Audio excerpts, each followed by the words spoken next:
Hello दोस्तों, नमस्कार। तो कैसे हैं आप सब? मुझे सबसे पहले लाइव चैट में यश और अक्षय ये दोनों दिख रहे हैं। और कौन आ गए हैं लाइव चैट में, हाय डाल दीजिए, ठीक है। So hello Yash and hello Akshay. Yes, okay. ठीक है।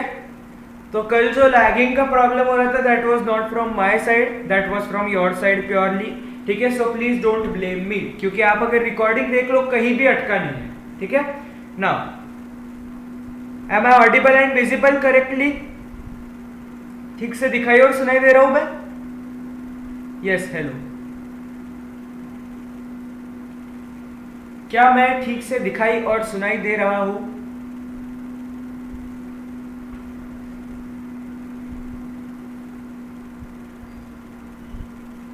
ओके, ठीक है, ठीक है, ठीक है। और अक्षय, अक्षय है ना यहाँ पे?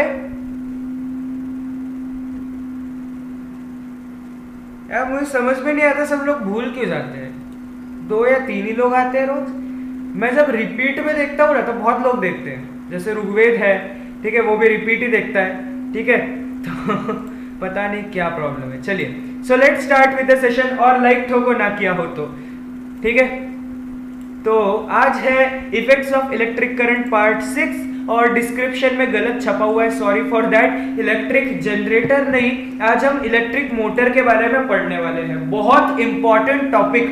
टेक्स्ट बुक में का तो मुझे पता है कि 80% लोगों को तो समझ में ही नहीं आएगा, और 10% लोगों को थोड़ा थोड़ा समझ में आएगा, ठीक है। बहुत ही कम लोग होंगे जिनको पूरी तरीके से समझ में आए। इसीलिए इस टॉपिक को हम एक मूवी के जरिए ही पढ़ने वाले हैं, ठीक है। यहाँ पे भी मैं एक मूवी लेके आया हूँ, क्योंकि बिना मूवी के तो आपको नहीं समझ में आएगा, ये तो मुझे भी पता है, तो इसीलिए वो लेके आया हूँ, ठीक है। So let's start with electric motor.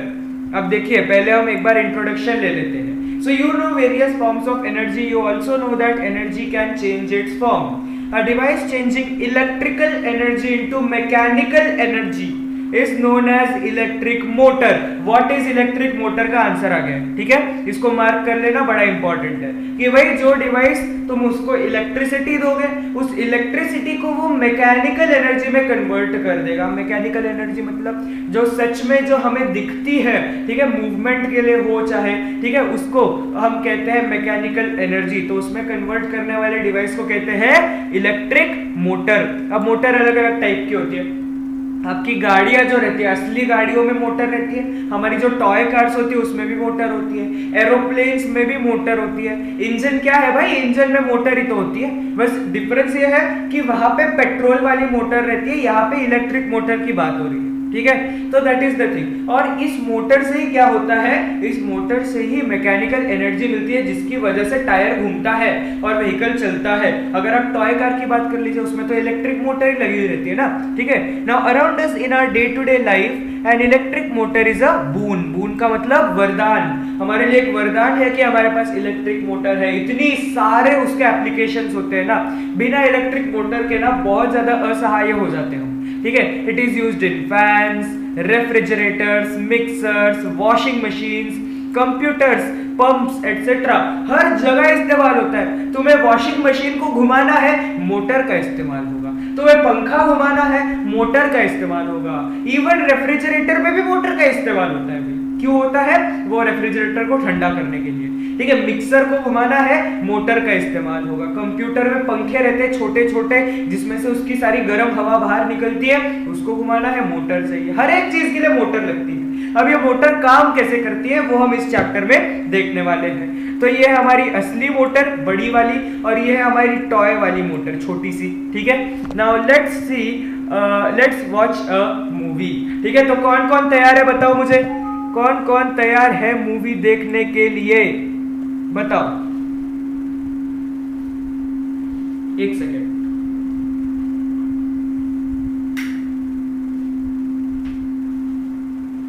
Okay, so hello Jayant, कौन कौन तैयार है मूवी देखने के लिए, बताओ बताओ बताओ बताओ। यस, हेलो समन, वाह वाह वाह। चलिए, काफी लोग आ गए हैं आज, तो सब लोग रेडी है, और इस मूवी से आपके सारे डाउट्स का विनाश होने वाला है। Yes, so let's watch it.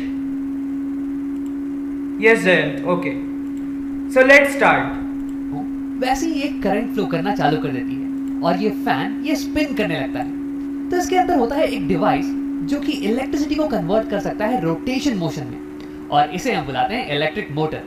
और इसका इस्तेमाल हम काफ़ी जगह करते हैं, वॉशिंग मशीन में, ड्रिलिंग मशीन में, यहाँ तक कि इलेक्ट्रिक कार में भी। लेकिन यहाँ बड़ा सवाल ये है कि देखो, करंट तो होता है फ्लो ऑफ इलेक्ट्रॉन्स, तो यार ये छोटे छोटे इलेक्ट्रॉन्स ये इस बड़े से पंखे को स्पिन कैसे कर पा रहे हैं? अच्छा क्वेश्चन है कि नहीं। इलेक्ट्रिसिटी में क्या है? इलेक्ट्रॉन्स है यार। इलेक्ट्रॉन से इतना बड़ा पंखा कैसे घूम रहा है? वो इलेक्ट्रॉन तो दिखते भी नहीं है, माइक्रोस्कोप में से भी नहीं दिखते, इतने छोटे होते, तो उससे पंखा कैसे घूम रहा है? तो उसके पीछे का आंसर है मैग्नेट। असल में सीक्रेट होता है मैग्नेट्स का। देखो, पिछले वीडियो में हमने देख रखा है कि अगर हम एक करंट कैरिंग कंडक्टर को एक मैग्नेटिक फील्ड में डालें तो ये एक पुश महसूस करेगी, एक फोर्स फील करेगी। अब इलेक्ट्रिक मोटर्स ये इसी फोर्स का इस्तेमाल करके करंट कैरिंग कंडक्टर को स्पिन करवाते हैं। अब देखते हैं कैसे। तो इसके लिए मैंने ले लिया है कुछ मैग्नेट्स को, जिनके कारण की होने वाला है मैग्नेटिक फील्ड। हाँ देखो भाई, यहाँ पे क्या हो गया, हमने दो मैग्नेट्स को ले लिया और उन मैग्नेट से क्या बनी? एक मैग्नेटिक फील्ड बनी। और उस मैग्नेटिक फील्ड में जब हम कोई भी एक करंट कैरिंग कंडक्टर रखेंगे तो उसको एक फोर्स लगने वाला है, उसकी वजह से वो खींचेगा कोई तो साइड पे। अच्छा, मैं एक चीज बताना भूल गया था and I am really sorry for that, कि अगर तुम्हारा जो करंट कैरिंग कंडक्टर है वो इस मैग्नेटिक लाइंस ऑफ फोर्स के पैरेलल होगा। इसका क्या मतलब है कि हम जो वायर रखते हैं ना हमारे एक्सपेरिमेंट में, वो वायर हम ऐसे वर्टिकल रखते हैं, ऐसे ऊपर नीचे रखते हैं, लेकिन उस वायर को तुम ऐसे टेढ़ा रख दो इन दोनों मैग्नेट्स के बीच में, तो क्या हो जाएगा? ये मैग्नेटिक लाइंस के साथ पैरेलल हो जाएगी और इसमें कोई फोर्स नहीं लगेगा। That is one thing you should note here, ठीक है ना? अगर इसमें हम डालेंगे एक करंट कैरिंग वायर को तो वो एक फोर्स को एक्सपीरियंस करने वाला है। अब देखो, वैसे इस केस में मैं एक सिंगल करंट कैरिंग वायर के बजाय एक रेक्टेंगुलर करंट कैरिंग लूप का इस्तेमाल करने वाला, जो कि कुछ ऐसा दिखेगा रेक्टेंगल के शेप में। वैसे तो मैं किसी भी शेप का इस्तेमाल कर सकता था, लेकिन रेक्टेंगुलर लूप को समझना ही थोड़ा आसान पड़ जाता है। अब हाँ, वैसे तुम्हारे दिमाग में एक सवाल उठ रहा होगा कि राम, यहाँ पे एक सिंगल करंट कैरिंग वायर के बजाय तुमने रेक्टेंगुलर लूप का इस्तेमाल क्यों किया है?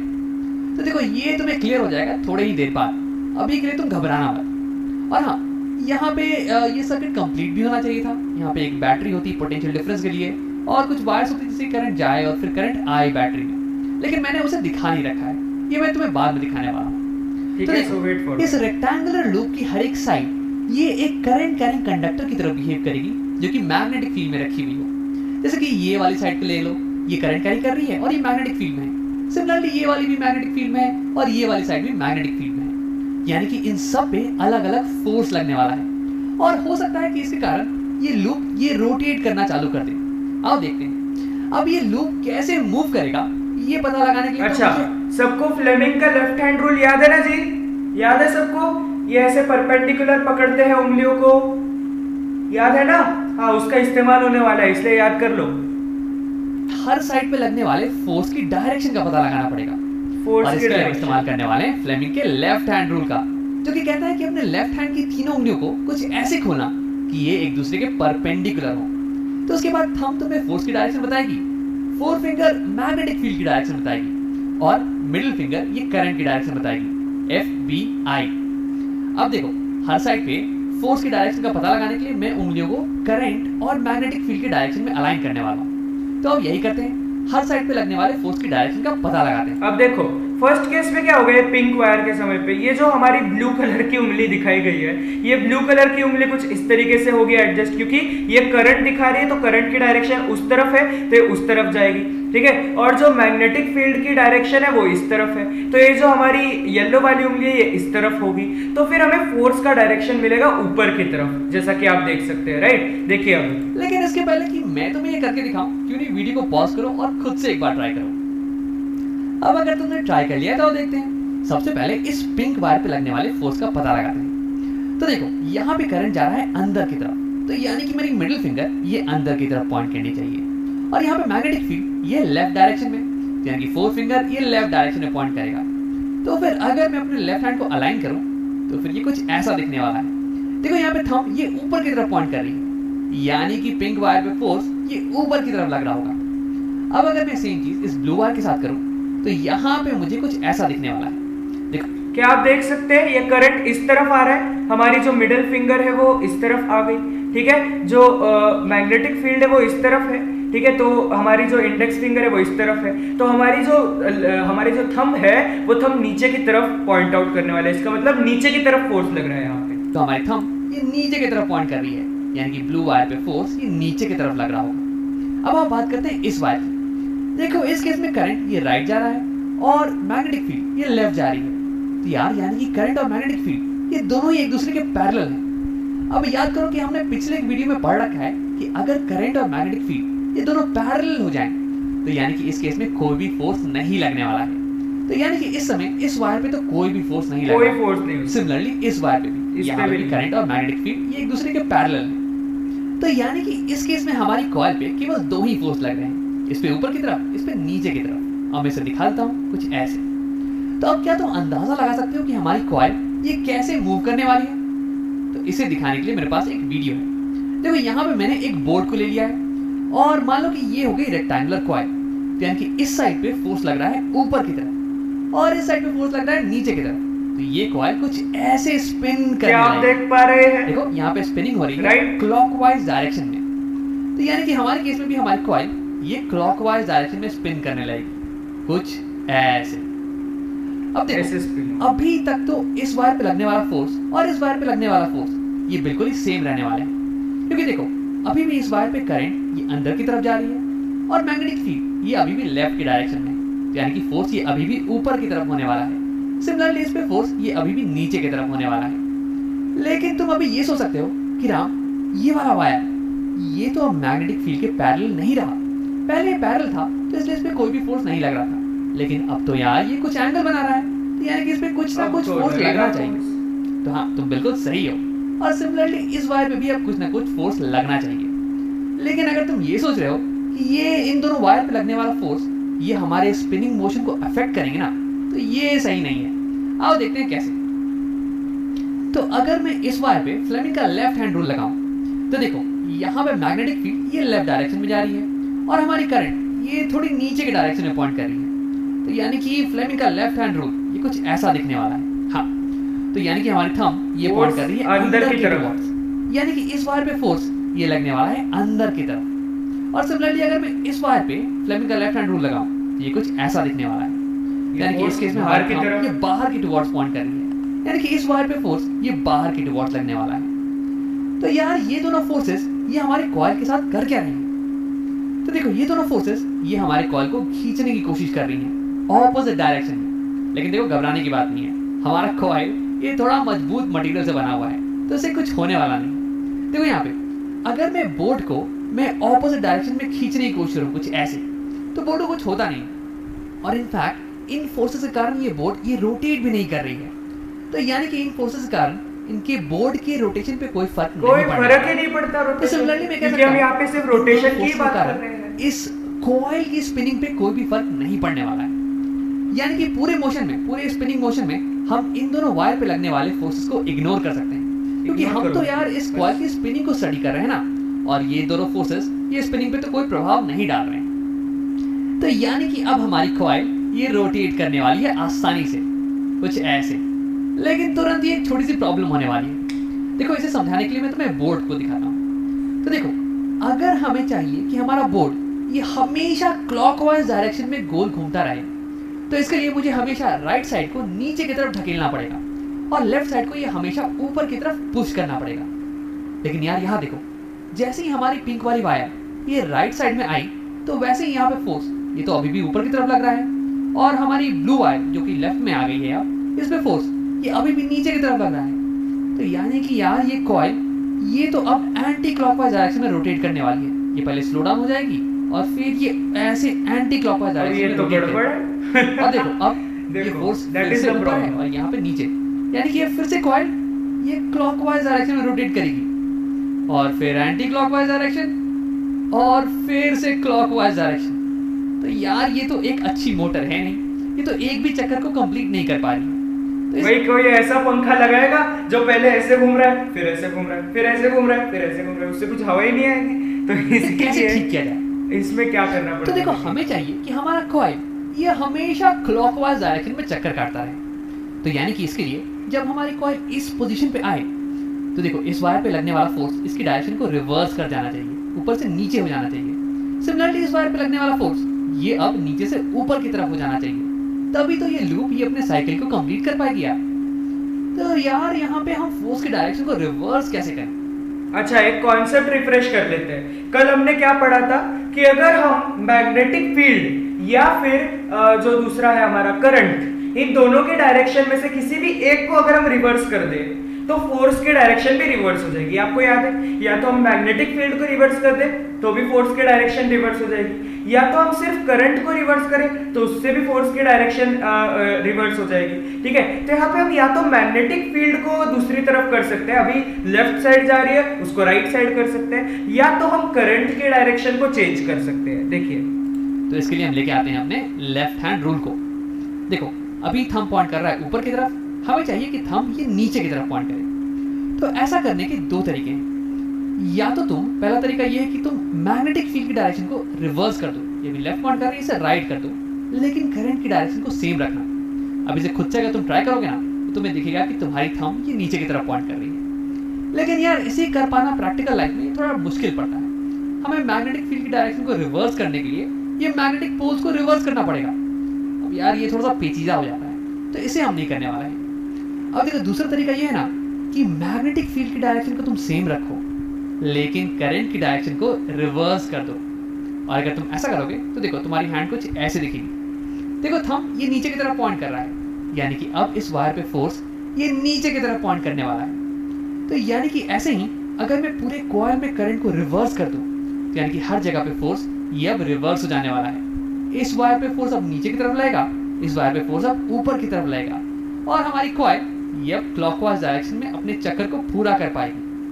अब देखो अगर तुम सोच रहे होगे कि राम तुम यहाँ पे करंट की डायरेक्शन को रिवर्स कैसे करने वाले हो, तो इसके बारे में हम तुरंत बात करने वाले हैं, घबराओ नहीं। इंपॉर्टेंट चीज ये है कि जैसे ही मेरी कॉइल आधा चक्कर को कंप्लीट करेगी वैसे ही हमें करंट की डायरेक्शन को रिवर्स करना पड़ेगा। तो अब इस हाथ को हटाते हैं और यहाँ पे करंट की डायरेक्शन को स्विच करते हैं।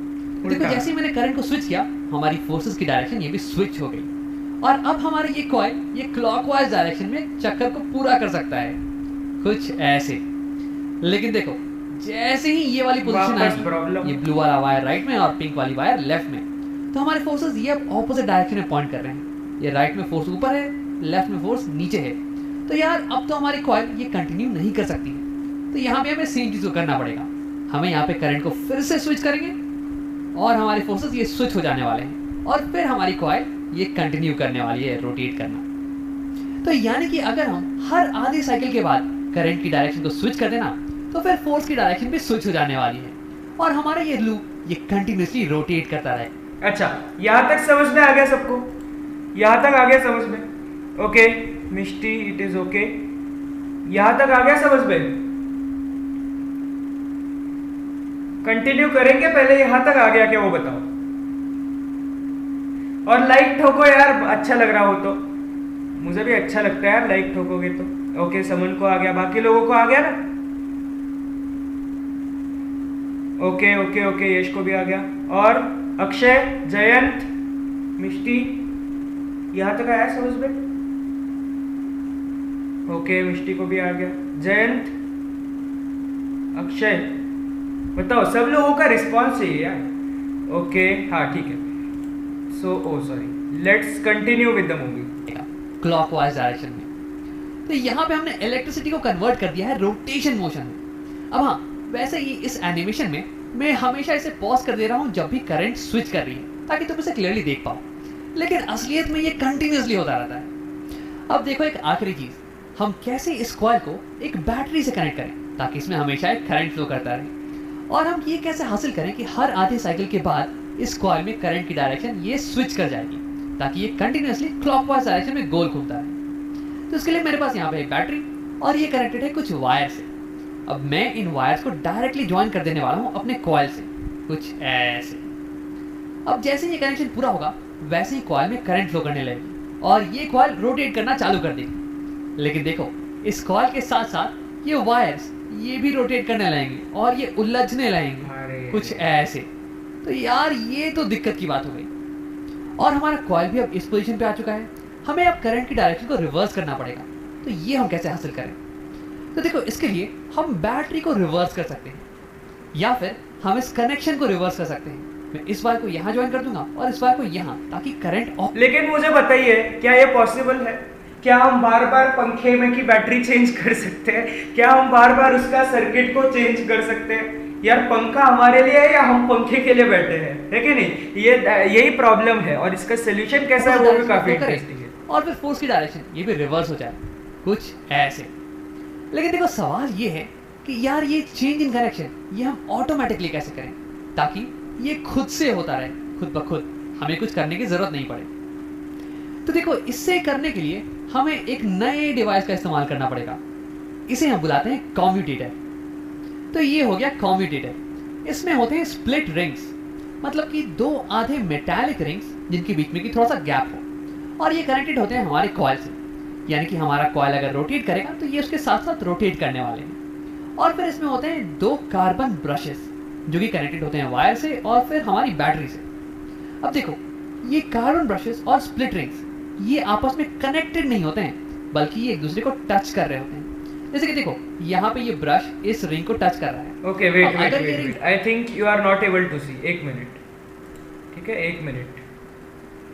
हाँ अभी देखिएगा, ठीक है। नाउ कैन यू सी यहाँ पे कैसा दिख रहा है, राइट? ये ब्रश इस तरीके से कनेक्टेड है इस रिंग के साथ। रोटेट करना चालू कर दे तो ये ब्रश उसके साथ रोटेट करने वाला नहीं है, बल्कि उसके ऊपर स्लिप करता है। इस तरीके का दिखेगा। सिमिलरली यहाँ पे भी सेम चीज होने वाली है। और हाँ, क्योंकि हमारी कार्बन ब्रश ये टच कर रही है हमारे स्प्लिट रिंग को, तो इसलिए यहाँ इस बैटरी से निकलने वाला करंट ये इसके थ्रू कॉइल में इंटर कर जाएगा, और फिर ये वापस इसके थ्रू ये वापस आ जाने वाला है। तो यानी कि इस सेटअप की मदद से हमारी कॉइल में कंटिन्यूसली करंट फ्लो कर सकती है। और हाँ, ये अब रोटेट करना चालू कर देगा कुछ ऐसे। और इस सेटअप की मदद से देखो ये कार्बन ब्रश ये कनेक्टेड नहीं है ना स्प्लिट रिंग से, ये बस टच कर रही है। तो इसलिए जब ये कॉइल रोटेट करेगा तो हमारी वायर्स ये इसके साथ साथ रोटेट नहीं करने वाली हैं, ये उलझने वाली नहीं है। तो अब यहाँ पे एक प्रॉब्लम तो सॉल्व हो गई। अब आखिरी प्रॉब्लम ये है कि कैसे ये सेटअप हर आधी साइकिल के बाद कॉइल में करंट की डायरेक्शन को रिवर्स कर देता है। तो देखो अभी ये पिंक वाली स्प्लिट रिंग ये कनेक्टेड है बैटरी के इस टर्मिनल से, पॉजिटिव टर्मिनल से, और ब्लू वाली स्प्लिट रिंग ये कनेक्टेड है बैटरी के नेगेटिव टर्मिनल से। लेकिन ध्यान देना आधे साइकिल के बाद क्या होता है, ये जब हमारी कॉइल ये इस पोजीशन पे आ जाए तो देखो ये पिंक वाली स्प्लिट रिंग ये अब इस ब्रश के साथ कांटेक्ट में है, यानी कि बैटरी के नेगेटिव टर्मिनल के साथ, और ये ब्लू वाली रिंग ये बैटरी के पॉजिटिव टर्मिनल के साथ कांटेक्ट में है। तो यानी कि अब करंट ये ऐसे जाएगा और ये कॉइल में ऐसे इंटर करने वाला है, ऐसे यानी कि ऑपोजिट डायरेक्शन में, और फिर ये ऐसे निकल के ये वापस डायरेक्शन बदल गई, यानी कि कॉइल में करंट की डायरेक्शन ये रिवर्स हो चुकी है कुछ ऐसे। तो यानी कि फोर्स की डायरेक्शन ये भी रिवर्स हो जाएगी, और इसका मतलब कि हमारा कॉइल ये क्लॉकवाइज डायरेक्शन में रोटेट करना कंटिन्यू करेगा कुछ ऐसे। लेकिन कब तक, ये देखो ये फिर से कांटेक्ट यहाँ पे चेंज। हाँ देखो ये पिंक वाली रिंग ये अब फिर से वापस से कांटेक्ट में आ गई है पॉजिटिव टर्मिनल के साथ, और ये ब्लू वाली रिंग ये कांटेक्ट में है अब नेगेटिव टर्मिनल के साथ। तो देखो ये करंट ऐसे गया, ये ऐसे इंटर, और ये वापस से ऐसे उल्टे डायरेक्शन में, यानी कि करंट ये फिर से रिवर्स हो गया है और फोर्स भी रिवर्स, और फिर ऐसे ही हमारी कॉइल ये कंटिन्यूसली ये रोटेट करती रही। और देखो सबसे इंपॉर्टेंट बात ये है कि यहाँ पे कनेक्शन में चेंज ये खुद से हो रहा है, हम बाहर से कुछ भी नहीं कर रहे हैं। तो यानी कि कम्यूटेटर की मदद से हमने एक कंप्लीट मोटर एक्शन को हासिल कर लिया है। तो क्या आप लोगों को समझ में आ गई बात? इतना आसान कॉन्सेप्ट है, क्या हुआ नहीं? यश, व्हाट्स द प्रॉब्लम? नहीं क्यों लिखा है? ठीक है, समझ में आ गया? Okay okay okay okay. अब हम थ्योरी भी पढ़ेंगे। पता है लोगों को थ्योरी बोरिंग लगती है, लेकिन एक बार पढ़नी पड़ती है यार, एग्जाम में यही पूछे जाने वाले ना। कॉन्सेप्ट समझने के बाद थ्योरी भी पढ़ लेनी चाहिए। चलिए, तो कंस्ट्रक्शन कैसी है? The electric motor consists of rectangular loop of copper wire having resistive coating। तो यहाँ पे भी वो कॉपर वायर को ऐसे ही नहीं छोड़ते, उसके ऊपर एक रेजिस्टिव कोटिंग भी होती है, नहीं तो हमें करंट लग जाएगा, कोई भी हाथ लगाएगा तो, ठीक है। और ये रेक्टेंगुलर लूप के फॉर्म में होगी। As shown in the figure, it is placed between the north pole and south pole of a magnet such as a horseshoe magnet in such a way that its branches AB and CD are perpendicular to the direction of magnetic field. तो इसके अंदर आप देख सकते हैं ये जो A B है और ये जो सी डी है ये इसकी मैग्नेटिक फील्ड से परपेंडिकुलर है। इसकी मैग्नेटिक फील्ड कुछ इस तरीके से होगी और उसके परपेंडिकुलर इन्हें रखा जाता है। ठीक है, ये बात समझ में आ गई। आगे बढ़ते हैं और क्या है, the two ends of the loop are connected to the two halves X and Y of the split ring. तो ये जो हमारी स्प्लिट रिंग है, ये जो हमें यहाँ पे रिंग दिख रही है ना दोनों, उन्हें हम कहते हैं स्प्लिट रिंग्स। तो एक है यहाँ पे एक स्प्लिट रिंग है x, दूसरी स्प्लिट रिंग है y। तो उनके दोनों के क्या है, उनके दोनों के किधर गया, हाँ, उन दोनों के जो एंड्स है वो कनेक्ट किए गए हैं इन स्प्लिट रिंग्स के साथ। The two halves of the ring have resistive coating on their inner surfaces and are tightly fitted on the axle। तो ये जो रिंग्स है ना, ये दोनों हाफ्स है ना, उनके अंदर क्या होता है, ये एकदम टाइटली फिट होते हैं इसके साथ। किसके साथ, तो ये जो एक्सेल है ना, यहाँ पे ये जो रॉड सी दिख रही है इसे हम कहते हैं एक्सेल। ठीक है, अब इसके साथ क्यों कनेक्टेड है कि भाई वो हवा में रोटेट करेंगे, नहीं ना, उसको कुछ तो ऐसा चाहिए जिसके ऊपर वो रहकर रोटेट करे, तो इसे हम कहते हैं एक्सेल। एक्सेल के ऊपर ये दोनों स्प्लिट रिंग्स को लगाया जाता है। ठीक है, और देखते हैं आगे। The two halves of the split ring X and Y have their outer conducting surfaces in contact with the two stationary carbon brushes E and F respectively। Stationary बोला है, देखो स्टेशनरी मतलब ये जो कार्बन ब्रशेस है ये कभी भी हिलने नहीं वाले, अपनी जगह पे ही रहने वाले हैं। ठीक है, और उसके साथ कांटेक्ट में रहने वाले, किसके साथ, स्प्लिट रिंग के साथ। ठीक है, तो यहाँ पे आप देख सकते हैं ये है E और ये है F। E और F क्या है, कार्बन ब्रशेस। ये X और Y मतलब दोनों स्प्लिट रिंग्स के साथ कनेक्शन में, मतलब कांटेक्ट में है, आई शुड से। ठीक है, अब देखिए क्या है, when a circuit is completed as shown in the figure, the current flows in the branch AB of the loop from A to B through the carbon brushes E and F। तो क्या हो जाएगा, जब हमें figure के जैसा यहाँ पे सर्किट कंप्लीट होता हुआ दिख रहा है, तो क्या होगा, यहाँ से ऐसे करंट आएगा। ठीक है, यहाँ से ऐसे जाएगा और यहाँ से ऐसे इधर से वापस आएगा ये स्प्लिट रिंग में से।